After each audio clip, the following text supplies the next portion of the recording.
The Grand Council chamber was silent as the humans entered, the kind of silence that pressed down on every breath, as if the air itself had chosen to listen.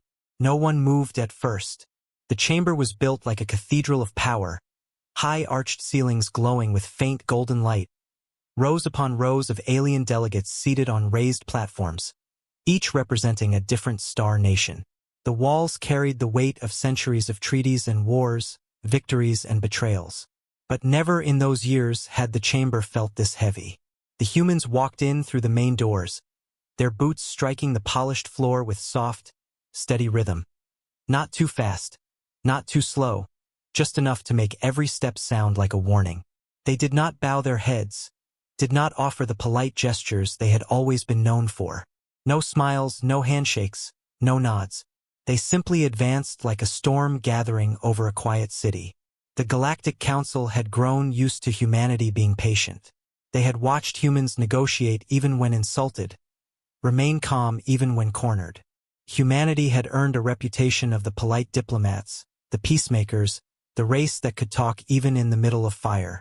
But this time, as they marched through the center aisle, their faces were carved from stone. Their eyes gave nothing away. Not anger, not fear, not hesitation. Just cold, hard silence. It was that silence that terrified the room more than any shout or weapon ever could. The alien representatives leaned forward in their seats, their antennae twitching, their scales tightening, their breaths uneven. Something about that walk told them this was not another negotiation. This was something else, something no one had expected. The High Speaker of the Council, an ancient alien whose race had ruled these halls for centuries, straightened in his throne-like chair, his wide silver eyes narrowing.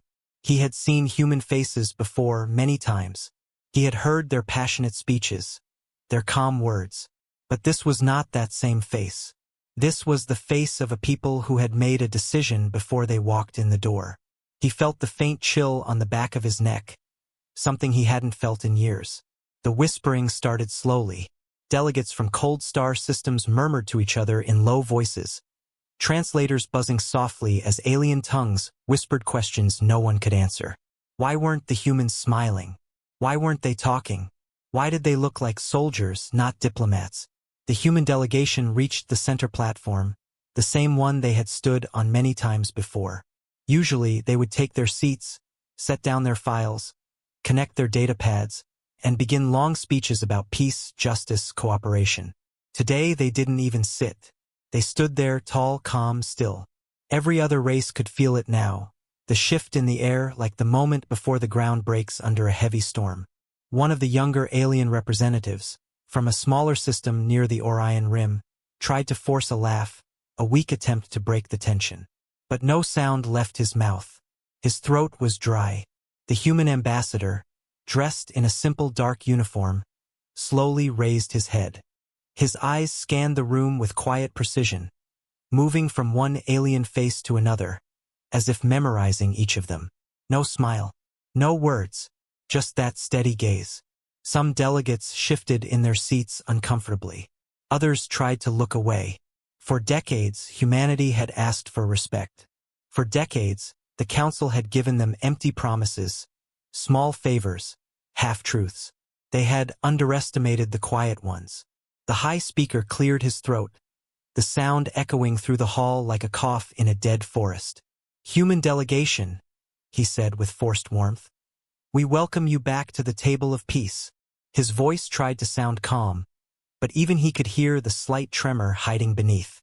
"Today, we will finalize the terms of the proposal. The galaxy needs your cooperation."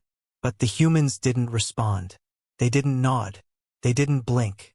The ambassador simply stood there, hands clasped loosely behind his back, like a soldier in formation. Behind him stood the other human delegates, admirals, envoys, strategists. None of them moved. Their stillness was too sharp, too perfect, like a blade being held just before it cuts. One alien delegate shifted uncomfortably in his chair and hissed softly in his native tongue. Another clicked their mandibles nervously. The human silence was doing something no weapon could. It was cracking the illusion of power the Council had built over years. It was making them nervous. For years, the Council had treated humanity as if they could push them as far as they wanted. Humans were the youngest among the major powers, the newcomers to the stars. They had built their place through diplomacy, trade, and cooperation. Many Council races thought of them as idealists, easy to control, too eager to prove themselves. So they gave them scraps, and humanity accepted them with clenched jaws but polite smiles. Until today, the ambassador took one slow step forward. One single step. It echoed in the chamber like thunder. Every head turned. Every hand tightened. Even the high speaker sat back slightly. That one step carried a weight no speech could match. It said, "We are not here to play your game anymore." Behind the Council platform, the giant starfield windows showed the endless galaxy. Outside, fleets were moving. No one in this room could see it yet, but the humans had already decided their path long before this meeting was called. The ambassador's voice finally came. Not loud, not angry, but low, cold, and clear. "We listened," he said, and the translator drones repeated his words into every alien ear. "For years, we waited. For years, we trusted. For years." He paused, letting the silence fill the space between each word like a slow drumbeat. "And every time you called it peace. But it was not peace. It was control." The high speaker tried to interrupt, but the ambassador lifted a single hand, and the chamber fell silent again like someone had cut the air. "You think we came here to sign away what's left of us," he continued. "You think this room still decides what humanity does. But you forgot something. We do not belong to this room. We belong to the stars." The high speaker's eyes widened. Several alien delegates started murmuring rapidly. Some shouted into their private comms. But the humans didn't react. The ambassador looked around slowly. "This is the last time we stand here, as if your table gives us permission to exist." The silence after his words was like a void. The council chamber, built for noise and politics, had never been this quiet. The alien delegates who once smirked during human speeches now avoided their eyes. Others clenched their claws, realizing too late what was happening. Humanity had come not to argue, but to end something. The ambassador didn't shout. He didn't make threats. He didn't wave documents. He simply stepped back, turned, and began walking toward the exit. One by one, the rest of the Terran delegation followed. Their boots struck the floor again, calm and measured, and with every step, the fear in the room grew louder. The council guards shifted nervously, unsure if they should block the way, but no one dared to move. Whispers became frantic murmurs. The high speaker called out their name, but the humans didn't turn. The door to the chamber opened with a hiss, and the cold light from the corridor spilled in. They walked out, leaving behind a room full of the most powerful species in the galaxy. Powerful, yet suddenly very small. When the door closed, the silence remained, heavier than before. Every delegate knew they had just witnessed something that would change everything. Humanity didn't need to shout. They didn't need to fight. All they did was walk in, speak a few words, and walk out. But it felt like the entire galaxy had just shifted. The Council had spent years believing they could shape humanity's destiny with papers and promises. But this was the day they realized humanity no longer needed their permission. It was the day the galaxy began to hold its breath. And it would not exhale again for a very long time, weeks before that silent march into the chamber. Everything had already begun to break beneath the surface, the pressure building slowly like a storm gathering in the dark. No one in the council saw it coming because they were too busy believing humanity would always stay quiet. But this time they crossed a line they could never uncross. It began when the council forced another treaty that wasn't a treaty at all. It was a leash, it was another set of chains wrapped in elegant words. They called it a peace agreement, but everyone knew what it really was. In order to make humanity kneel again, they stripped the Terran colonies of trade rights, blocked shipping routes, and demanded that Terran fleets disarm to prove their loyalty. They smiled while stabbing with their words, and the worst came when during a high-profile security check in front of every representative, guards seized the human ambassador's personal badge, forced him to stand with his hands raised while the whole hall watched. They called it procedure, but everyone saw the insult. They humiliated an entire species in a single moment and expected no fire to follow. But fire had already started burning. Not in speeches, not in documents, but deep inside the people of Earth and its colonies. Something inside humanity snapped quietly like a branch under too much weight. For decades they had smiled through disrespect. For decades they had swallowed the bitterness because they believed in unity, in the idea that peace was worth patience. But patience has a limit even for the most peaceful. On that day when the ambassador returned to Earth there was no speech, no press conference, only silence. But the image of him standing disarmed and surrounded spread through every Terran system like a flame through dry grass. The colonies on Mars, Europa, Titan, the mining stations on the belt, the outposts near Proxima. They all saw it. They saw their leader treated like dirt, like they were less, and something inside their hearts turned cold. Soldiers looked at their uniforms and clenched their fists. Engineers stared at shipyards with a new kind of purpose. Farmers and miners whispered in quiet corners.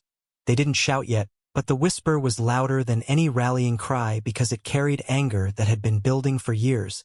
The Council never understood humanity's silence. They thought silence meant weakness. They thought waiting meant surrender. They thought kindness meant fear. But to humanity silence meant patience. Patience to prepare, patience to build, patience to watch, and patience to choose the right moment to stand. And now that patience was almost gone. In the colonies, shipyards began to work faster, orders doubled overnight, but no one outside Terran space was informed. Files were locked. Communications went dark. Fleets that had once stood down began quiet inspections. Training centers that had been half asleep came alive with drills. Cadets trained longer, harder, faster. Veterans were recalled from retirement without a word spoken on any channel. Even the civilians knew without needing to be told that something was shifting. But the Council laughed. They always laughed. They believed humanity had no choice but to obey. They saw humans as the youngest race at the table, the newcomers who needed permission to breathe. So they pushed harder, raised new taxes, restricted movement, declared that Terran colonies could not expand beyond certain lines in space. They even blocked humanitarian aid convoys under the excuse of security checks. And every time they did it, they expected humanity to accept it like always. But this time the messages from Earth were shorter, colder, no more long speeches, no more warm smiles. Every Council communication ended with simple acknowledgments. Nothing more. The kind of answers that made experienced diplomats nervous because they could feel it too. Something was changing and it was not in the Council's favor. Then came the spark. A small mining station on the edge of the frontier, run by humans, was raided by mercenaries licensed by a Council world. The humans begged for help, called the Council fleet, sent out distress signals. But the Council turned its eyes away, claiming it was beyond their jurisdiction. When the humans defended themselves and fought back, the Council punished them instead of the attackers, seized their resources, fined the colony, and accused them of aggression. This time no one apologized, no one tried to explain, no one bowed their heads. The Terran leadership issued a single response, 3 words only. We remember everything. Those 3 words rippled through human space like thunder rolling across an empty desert, and for the first time the Council noticed the silence wasn't quiet anymore. It was sharp, focused, dangerous. Inside the Council, some smaller races warned the others to stop. They saw the storm building and felt the chill in the air, but the big powers laughed. They believed they were untouchable. They believed they could crush humanity like a fly. They forgot the fly had grown teeth. They forgot the humans had built fleets larger than they ever admitted. They forgot the humans had fought wars before without Council permission. In the shadows of their arrogance, humanity had grown, slowly, carefully, hidden behind soft smiles and polite diplomacy. But those smiles were gone now.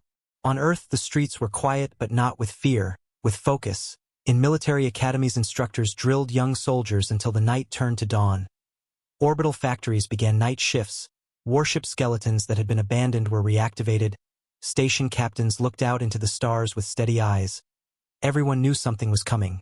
No one needed to say it out loud. It was like a heartbeat shared by billions, thump after thump, heavier each day. The Council had called it peace. But humanity knew what it really was. It was control. And now that control was about to crack. The day the Council guards humiliated the ambassador was not just another insult. It was the last insult. The final blow on a wall that had already been crumbling for years. And in that single moment, the fire under the surface turned into something else. Something the Council had never seen before. A quiet, united, unbreakable resolve. And as the ambassadors returned to Earth and the colonies fell silent, the galaxy did not realize it had just stepped into the shadow of a storm that would not be stopped by words anymore, because humanity had made a decision, and once humanity decides, the stars themselves learn what consequences mean. Inside the grand chamber the lights dimmed as the High Chancellor of the Council leaned forward, his long silver fingers tapping the smooth surface of the negotiation table. His voice carried the same fake calm they had used for decades, the kind that sounded polite on the surface but carried poison underneath. He looked at the human ambassador with the patience of someone who believed he was already in control, his words dressed in silk but sharp as blades. He called it the final proposal, he called it peace, but the humans could see the chains wrapped around every line. The new treaty would place Terran fleets under permanent council supervision. Every jump gate under human control would be shared, every colony expansion would need permission, and the final insult, humanity would have to fund reconstruction in regions they never started a war. In paying for the council's mistakes, the Chancellor smiled like it was generosity, like he was doing them a favor. He didn't see the cold stillness behind the human eyes. He didn't hear the silent weight in the air that even the walls seemed to feel. The ambassador sat still, hands folded, shoulders straight, eyes locked on the Chancellor with the quiet stare of someone who had already made a choice long before walking into the room. Around the chamber alien delegates leaned forward with eager faces. Some of them had waited years to see humanity finally kneel. They whispered to each other, their antennae twitched, some clicked mandibles softly in excitement. Others smirked as if this was a game they had already won. They didn't see the danger right in front of them. They only saw what they expected to see. A quiet race with no backbone. They believed the humans would sign just like they had always done before. After all, humanity had bent under pressure every other time, always choosing diplomacy over defiance. They didn't understand that this was not another negotiation. This was the end of the game. They had been playing with fire without realizing how hot it burned. The translator drones hovered gently above the table, picking up every whisper, every breath, every shift of tone, translating the Chancellor's sweet poison into every language. The words floated like silk threads across the room. But to the humans, those words sounded like chains dragging across steel. The Chancellor leaned back with a smile as if the matter was already decided. "Sign this agreement," he said smoothly, "and the galaxy will know peace again." He raised his hands in a practiced gesture of grace, the same empty gesture they had used after every war they created. But this time, the humans did not move. They did not blink. They did not even reach for the data pad that held the digital treaty. The ambassador let the Chancellor finish every single word, letting the silence stretch. Like a tightening rope, when the Chancellor finally paused, waiting for the usual polite response, the ambassador slowly lifted the document, held it between his fingers for a few seconds, then without saying a word, folded it neatly in half and placed it back on the table. The sound of paper hitting the polished surface was soft, but in that silence it sounded like the crack of a distant gunshot. Alien delegates straightened in their seats. Their smiles faltered. Their whispers stopped. The ambassador raised his head, his expression calm, too calm, the kind of calm that made even the guards at the doors stiffen. He did not raise his voice. He didn't need to. The silence in the room belonged to him now. "Peace," he finally said in a voice that was steady and cold, "has never been the same thing to you as it is to us." The translator drones repeated his words across the chamber, and they struck harder than any weapon. His tone carried no anger, no begging, no compromise, just a finality that made every alien at that table feel something heavy in their chests. "You speak of peace," he continued, "but every treaty you offer is a knife hidden behind your smile." His eyes scanned the room slowly, locking onto each delegate like a hunter marking prey. No one dared to interrupt, not even the High Chancellor who had interrupted countless others before. The human ambassador leaned forward slightly, his voice lower now, like a storm closing in. "For decades we sat at this table, we listened, we signed, we believed." His fingers tapped the table once, sharp, cold. "But you never wanted peace. You wanted obedience. You wanted humanity on its knees while you took what was ours piece by piece."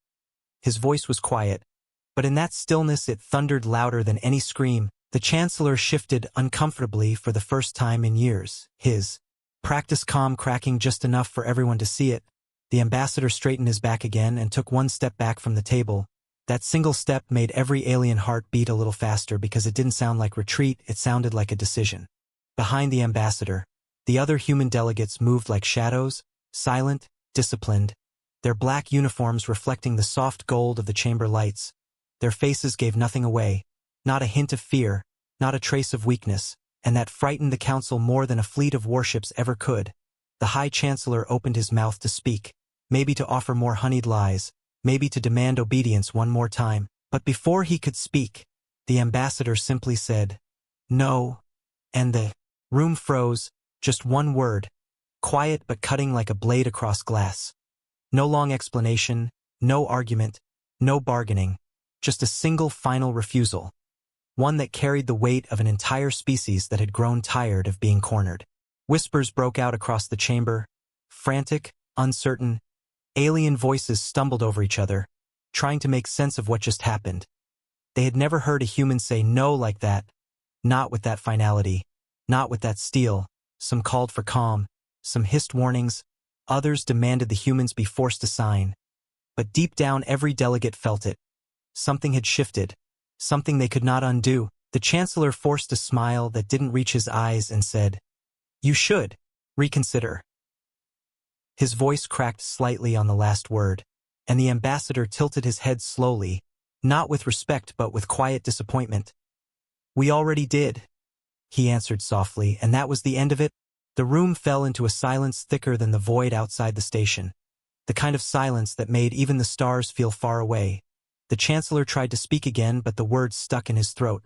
The humans turned without another glance, their boots hitting the floor in perfect rhythm as they moved toward the door, leaving behind a hall full of the most powerful races in the galaxy who suddenly felt powerless. They had expected arguments, they had expected anger, they had expected humanity to break like before, but they had never expected this cold refusal, this quiet power, this storm hidden behind calm faces. And as the heavy doors began to close behind them, every alien in that room felt something they had not felt in a long time: fear. Because they all knew deep down this was not the end of a meeting. This was the beginning of something far bigger, something that would make the stars themselves tremble. The sound of boots echoed through the chamber like a slow heartbeat as the human ambassador stood up from his chair. The movement was so controlled and so precise that every alien eye in the room followed it. The other Terran delegates rose with him at the exact same moment, their formation perfect, their silence heavier than any speech. They didn't rush, they didn't shout, they didn't look angry. They simply stood there as if a final line had been drawn between two worlds. The council members shifted nervously in their seats. Some whispered commands to aides, some tapped their fingers on the desk trying to act calm. But their eyes betrayed them. No one had expected this. For years the humans had always debated, argued, pleaded, explained.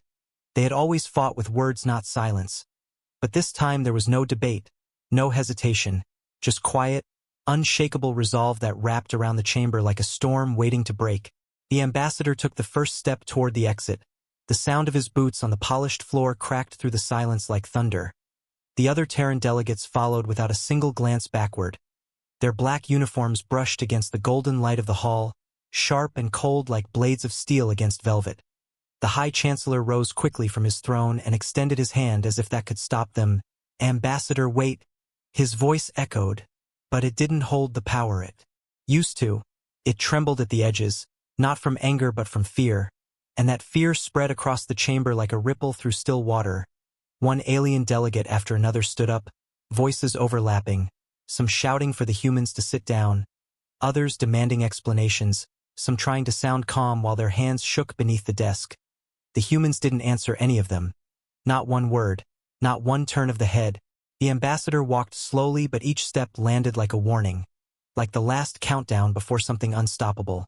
The guards at the massive door stiffened, unsure whether to follow orders or to move out of the way. The council chamber had seen wars end and begin.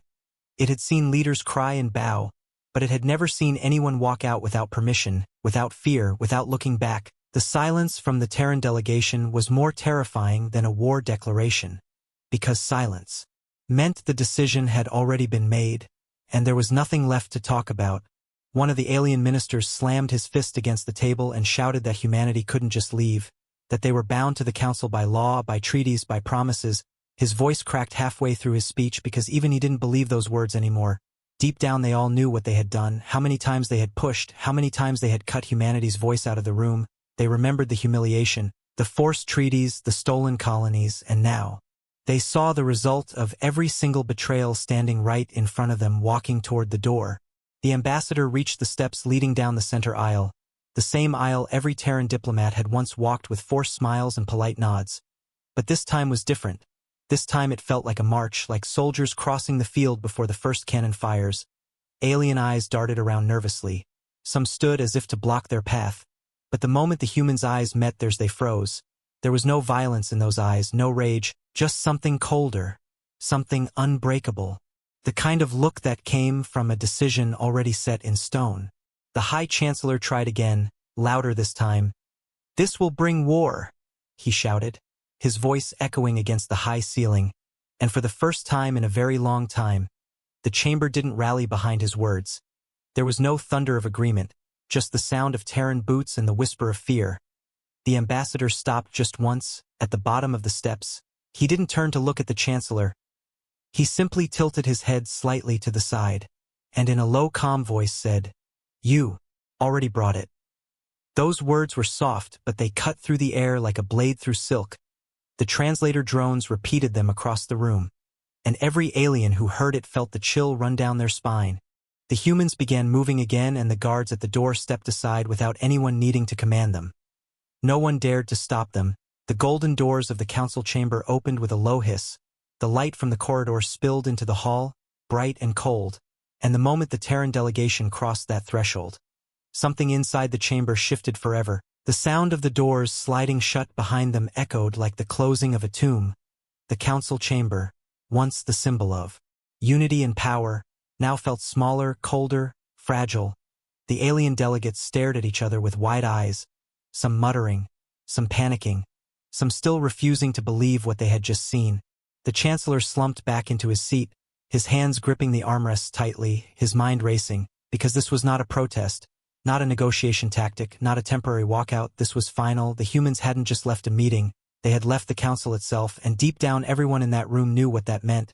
They had built their galactic order on the idea that humanity would always compromise, always bend. But now they had seen the truth with their own eyes. Humanity didn't bend anymore. Humanity walked away. And when a race that powerful walks away, the galaxy trembles. Whispers turned to shouting as alien leaders demanded emergency sessions, panic strategies. But it was already too late, because that moment, the moment the humans' boots crossed the council threshold, became the sound the galaxy would remember, the day everything changed, the day the storm began. Across the black ocean of space, the news spread faster than any ship could travel. Humanity had walked out of the Galactic Council, and in the silence they left behind, something ancient and dangerous began to wake. No speeches were made, no declarations were signed, no threats were shouted, and yet every sensor station across the stars began to pick up changes inside Terran space. Trade lanes that had always been open to council traffic went dark one by one. The hyper gates that connected human colonies to the galaxy suddenly blinked out with no explanation, their massive rings shutting down like watchful eyes closing at the same time. Council fleets tried to contact Earth's orbital command, but every signal was met with a single message. No response. The humans had gone quiet, and that silence roared louder than war drums. On Mars, the military ports that had been half asleep for years lit up like a city on fire. Long dormant carriers powered their engines, great metal beasts stretching their arms after decades of pretending to be still. At the shipyards orbiting Jupiter, massive warships that had been officially listed as under maintenance rose from their docks, fully armed and fully crewed. Station workers moved like a machine. No panic, no hesitation, because they had known this day would come. They had been preparing in silence while the council laughed. On Luna defense networks shifted from passive scans to full combat readiness. Orbital satellites locked into formations like a steel net around Earth. And deep beneath the surface, old vault doors opened, revealing fleets that had been hidden since the last war centuries ago. In the belt, miners who had spent years under council trade restrictions welded new armor plates onto transport ships, transforming them into war vessels overnight. Colonists on Europa and Titan activated defense shields that hadn't been touched since they were installed. Children were pulled from school as fleets of black ships cast shadows across the frozen skies. Every colony moved like a single body with a single heartbeat. No orders had to be shouted because the plan had been carved into their bones long ago. When humanity bends, it builds. When humanity smiles, it prepares. When humanity walks away, it does not walk alone. It walks with the weight of a billion hands ready to close into a fist. The council sent urgent envoys, begging for communication. But their ships were denied entry at every border. Automated warnings flashed in cold digital text across their screens. Terran space closed until further notice. The envoy captains hovered nervously at the edge of human territory, staring at the dark silence ahead of them. Behind that darkness they knew lay fleets that were older and deadlier than they had ever admitted to themselves. For years the Council believed humanity was soft. Because it chose peace, they forgot that peace was a choice, not a weakness, and that the same hands that build can also destroy. In hidden bases floating between the stars, Terran intelligence networks that had remained silent for decades flickered to life. Encrypted channels opened across 1,000 light-years. Old alliances were reactivated. Coded signals whispered through the void. Not a single speech was made on Earth, but every soldier, every worker, every scientist, every child understood what those silent orders meant. The game was over. They were no longer the polite newcomers at someone else's table. They were now something far more dangerous, a united storm behind closed doors. Even neutral systems began to whisper. Distant worlds that had ignored Terran struggles started to tremble as they saw fleets gather near the edges of their space. Great carriers with black hulls and silent engines, dreadnoughts that moved like shadows across the stars. No banners, no messages, just presence, heavy and undeniable. Rumors spread like wildfire in council halls. Some said Earth had built a superweapon, others said their fleets had doubled in secret. Some whispered that old enemies of the Council were aligning with them. No one knew the full truth, and that fear was far worse than the truth itself, because it allowed their imaginations to build monsters in the dark. Back in Terran space, generals stood around war tables deep underground, their faces cold and calm. They had waited for this moment for years, the moment when they would no longer have to pretend. Satellite images of Council fleets trying to position near the borders flashed across hollow displays. The Terran admirals didn't panic, they didn't rush. They simply watched, calculating, waiting, because walking out of the Council wasn't just a gesture. It was the signal that the leash had been cut, and once humanity is free from a leash, it never puts it back on. On the surface of Earth, people gathered in silent crowds, not in fear but in unity. They remembered the humiliation. They remembered the insults. They remembered every broken promise. And now those memories weren't scars anymore. They were fuel for something vast and unshakable.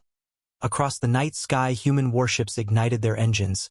Columns of light stretching across the heavens like the first lines of a storm. They didn't roar. They didn't flash warnings. They simply took their positions, perfectly synchronized, perfectly silent. The message was clear to anyone watching. The Council realized too late that the humans hadn't been weak all those years. They had been waiting, watching, learning every move, every lie, every weakness, and now they were no longer at the table asking for respect. They were standing outside building something much larger, something no Council order could touch, and as Terran space went completely dark to alien eyes, the galaxy began to understand the weight of silence, because silence meant movement. Silence meant strategy, silence meant war, and humanity had chosen silence as its weapon. And in that silence, the stars began to tremble. Inside the Council chamber, panic grew like a disease spreading through every corner of the Golden Hall. The same delegates who had once laughed at humanity's patience were now whispering in shaky voices. Some clung to their translators as if words could save them, others barked frantic orders at their aides, their voices cracking under the weight of fear. The High Chancellor slammed his hand against the table and shouted for silence, but even his own voice trembled. For the first time in decades, the Council no longer felt like the center of the galaxy. It felt like a trapped room full of people who suddenly realized they were no longer in control. Reports were coming in from every sector. Terran space was completely sealed. The hyperlanes had gone dark, trade fleets were being recalled, and something even more terrifying was being whispered between intelligence officers. Massive Terran fleets were moving, not slowly, not in drills, but in cold formation like a blade being drawn from its sheath. The High Chancellor tried to keep his mask of control, tried to speak with the same calm voice he had used to command wars and treaties, but every word he spoke bounced off the walls and died in the air. No one was listening anymore, because the moment humanity stopped talking, the galaxy started listening to the silence instead. Smaller races huddled together, whispering that they had warned the Council not to push too far, that the humans were never truly weak. They had seen the quiet way. Terran fleets always returned home without revealing their full strength.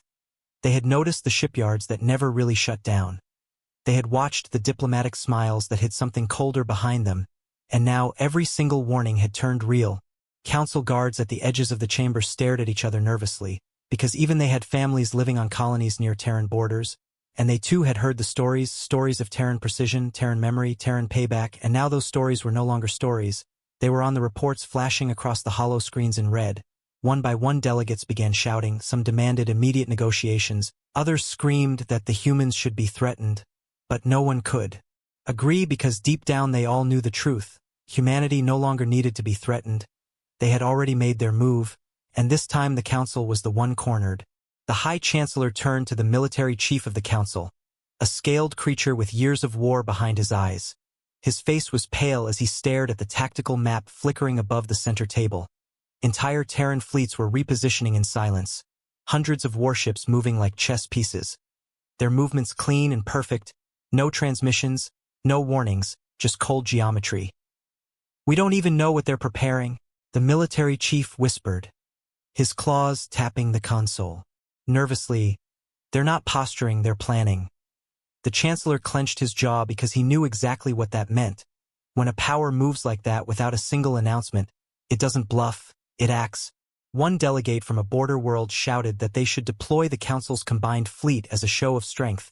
But even he flinched when the military chief shook his head slowly. "They know our fleet positions better than we know theirs," he said softly. "We've spent decades showing them everything, while they showed us nothing." And the weight of those words fell over the chamber like a hammer, the realization that for years they had been teaching humanity how to fight them, while learning nothing about the humans themselves. Some of the smaller allied races began to panic openly, their voices cracking as they demanded evacuation of trade posts near Terran space. Others began sending secret messages behind the Chancellor's back, trying to secure their own safety. Alliances that had looked strong in peacetime were cracking like thin glass. Every alien leader in the room knew that if the humans moved their fleets beyond their borders, the galaxy would not be facing a political crisis.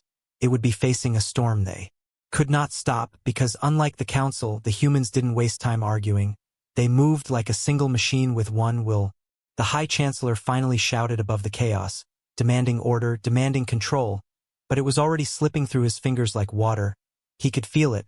This was the moment power shifted. The Council had always believed they were the center and the humans were the orbiting planet. But now he saw the truth.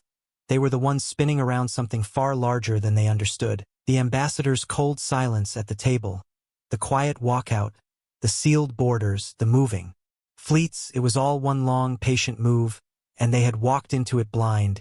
Outside the chamber, massive news feeds lit up across the galaxy. Alien civilians who had mocked humanity now stared at silent Terran space with growing fear. Merchants screamed about lost shipments, border worlds locked down, and military stations across alien systems went on high alert.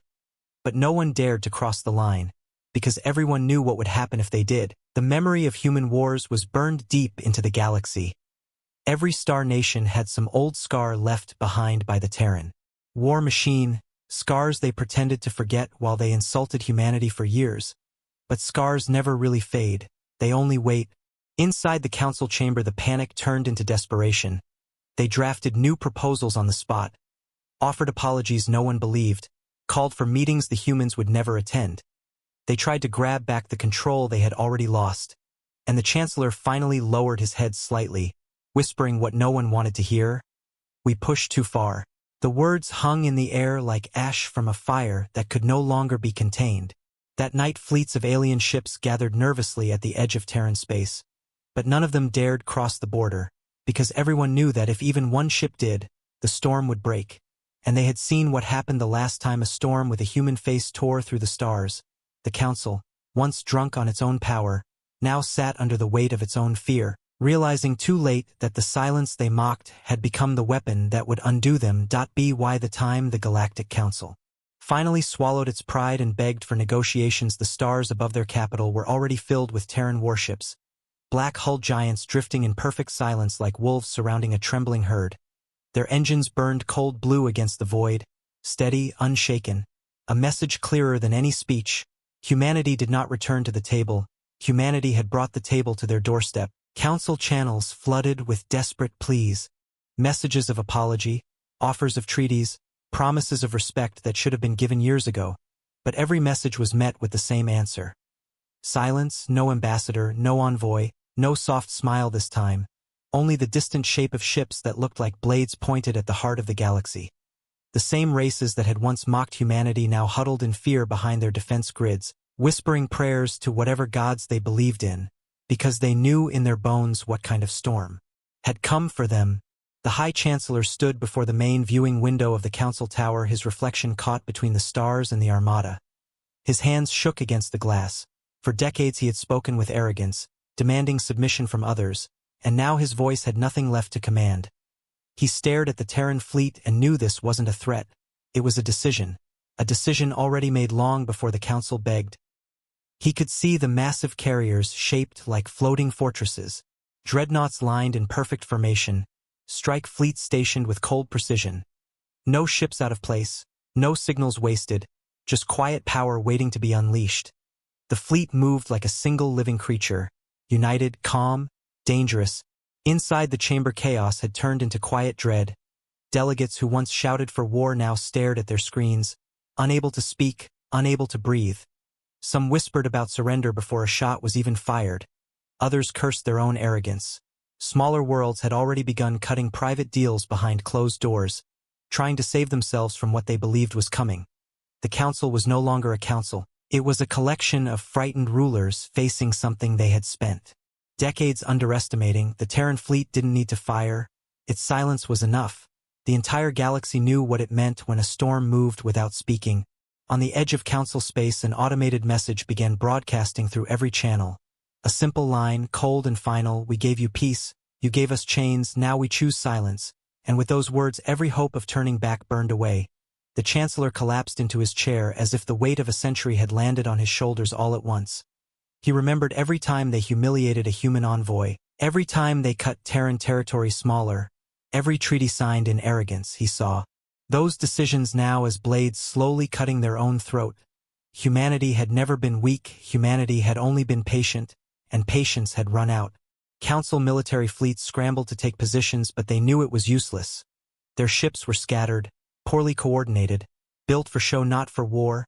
Years of underestimating their human allies had left them soft. Their fleets large but hollow. Their commanders good at giving orders to the weak but unprepared to face those who had built for war in silence.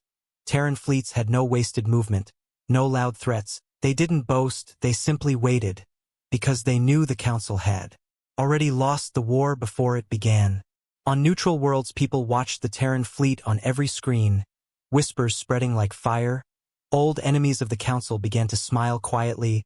Border lords and independent systems saw the balance shift overnight. Alliances were being redrawn in the shadows, and everywhere across the stars one truth settled deep into every heart. This was not the beginning of a negotiation. This was a reckoning. Humanity wasn't seeking approval anymore. Humanity was showing the galaxy what happens when kindness is mistaken for weakness too many times. The Chancellor tried to send a final transmission to Earth, voice shaking as he promised respect, promised power, promised everything they had taken. But the message was met with silence again, until finally a single human voice answered, not with warmth but with steel. "We are not coming back." And the channel went dead, leaving only the sound of his own breathing echoing in the empty room. Around him, alien leaders stared in despair because those 5 words carried the weight of their entire collapse. Outside, the massive Terran fleet began to move, slowly, deliberately, their formation spreading across the stars like a black tide. It wasn't an attack, not yet. It was a statement, a clear warning that humanity now stood outside the old order, and the galaxy would either adapt to their presence or be swept away by it.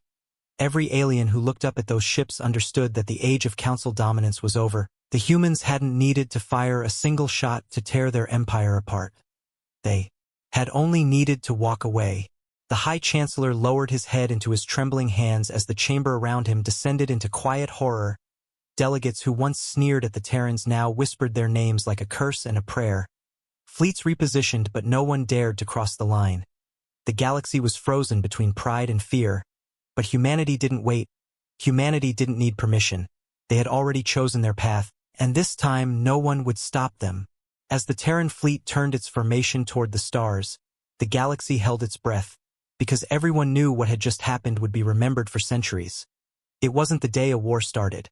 It was the day the galaxy realized it was already too late. They had pushed too far, too long, and humanity no longer needed their council. They had become something far greater, something that didn't ask for power.